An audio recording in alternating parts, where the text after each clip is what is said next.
Ang naging downside lang ay nakakahiya yung presidente niyo dahil nung nagsasalita ako, papiyak-piyak ako na nung gano'n.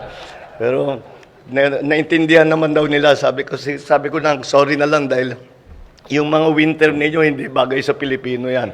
Kaya ako nagkaganto.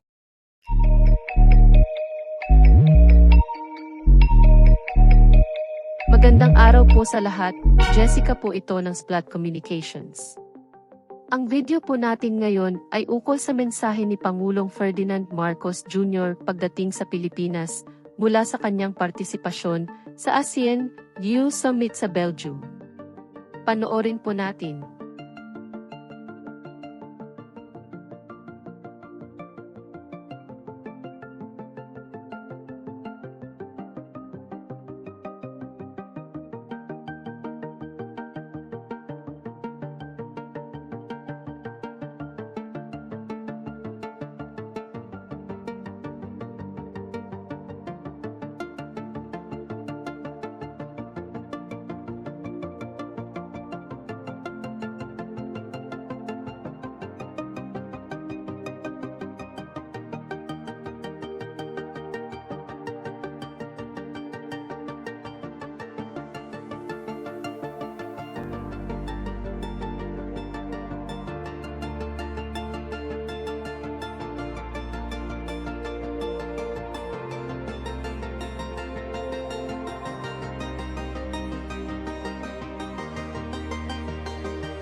Thank you. And at least I can say good evening and not good morning anymore. Please, sit down. I'd like to greet the cabinet members that are here, the members of the business delegation, members of the media, ladies and gentlemen, good evening. Well, I'm pleased to be back in Manila after what was a very productive ASEAN EU Business Summit and Commemorative Summit in Brussels, Belgium. Yesterday, during the Commemorative Summit, we had fruitful discussions with ASEAN and EU member states leaders. We exchanged views on what is in store for ASEAN EU cooperation, particularly on areas of mutual interest and concerns such as connectivity, trade, digital transition, food security, climate change, geopolitics, amongst others.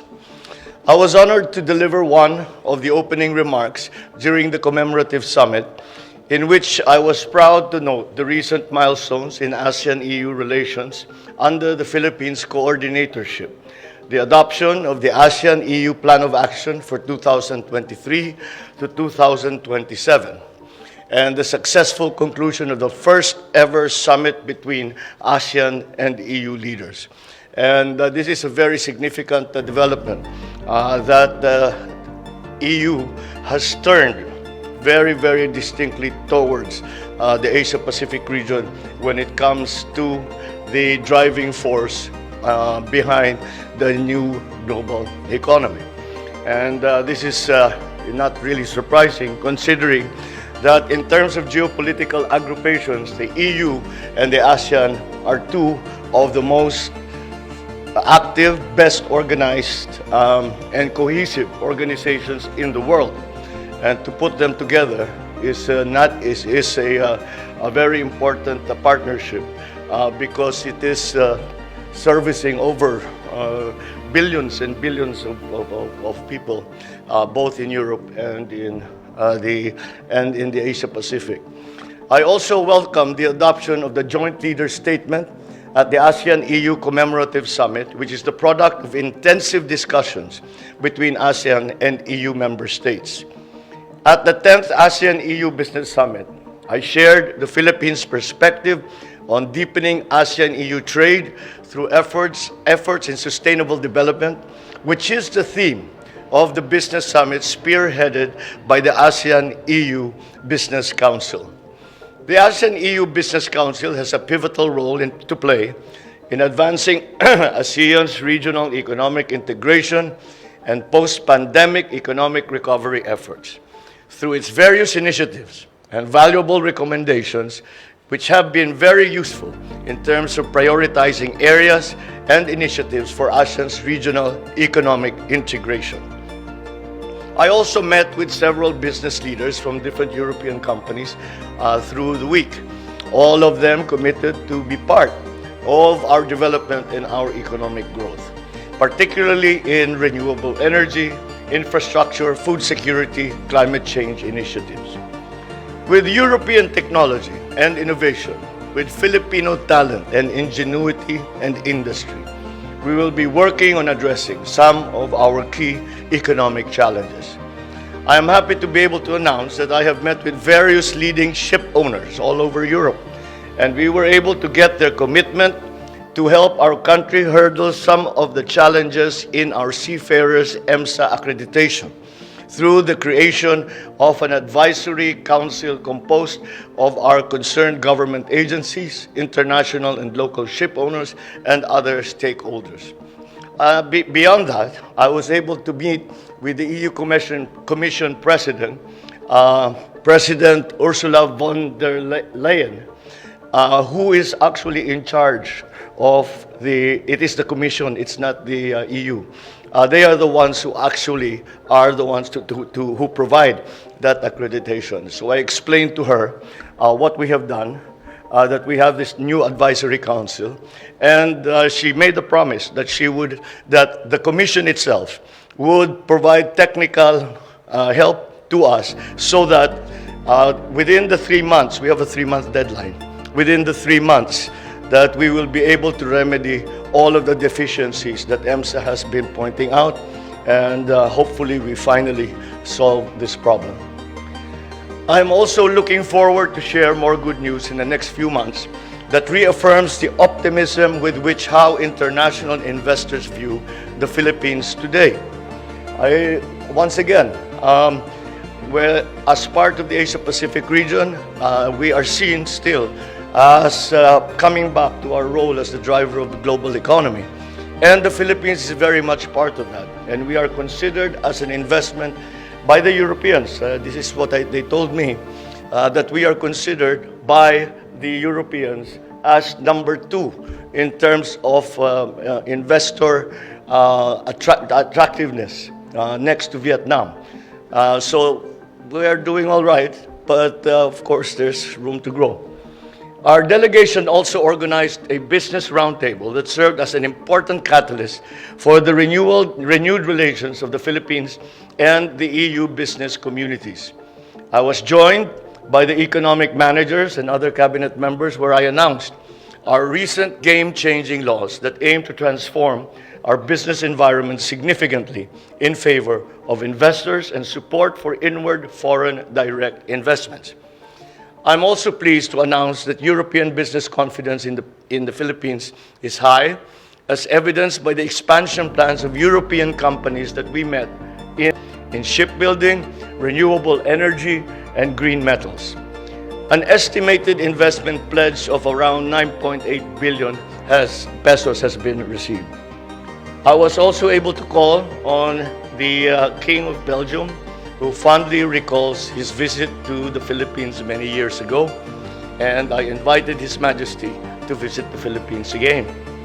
I also held bilateral meetings with my counterparts from the European Council, the European Commission, Estonia, Sweden, Czech Republic, the Netherlands, and Spain, with whom I identified many possible areas of further development and future partnerships. We will follow these up until they come to fruition.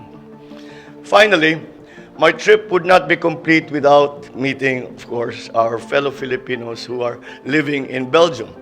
However, it was not just limited to Belgium, as many came as far as Italy, Poland, Germany, and Belgium to be with us at the gathering.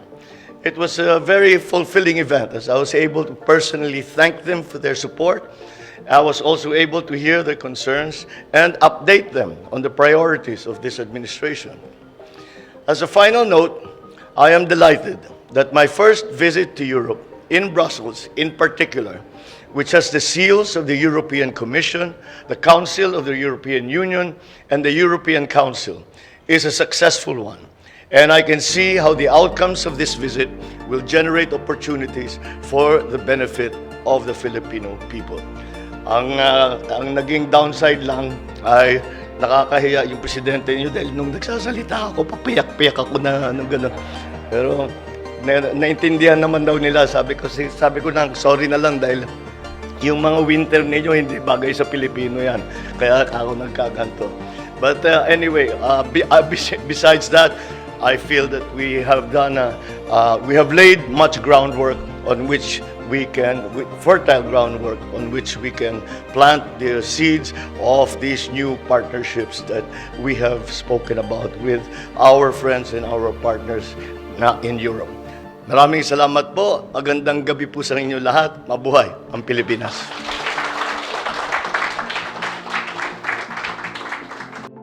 Splat Reaction Commentary.